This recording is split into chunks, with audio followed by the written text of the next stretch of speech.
हा, सुवर्णा कृष्णा पवार. मी कल्याण शहरातली उपशहर प्रमुख आहे.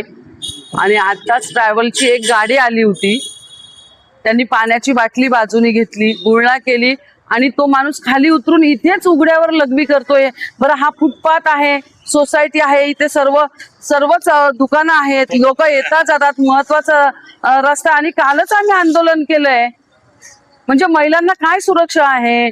भर दिवसा 11 वाजता आणि भर रस्त्यावर तो लघवी करतोय उघड्यावर. बायकांनी करायचं काय? आणि काय करतोय सरकार मग?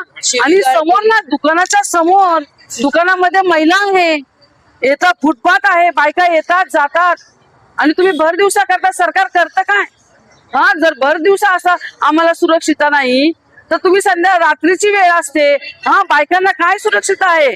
हा, 2-2, 4-4 वर्षाच्या मुलींवर पण असं चाललंय, म्हणजे त्या बायकांना पण बघत नाहीये. आमच्यावर अन्याय होतोय 11 वाजता रोडवर, आणि रहदारीचा रोड आहे.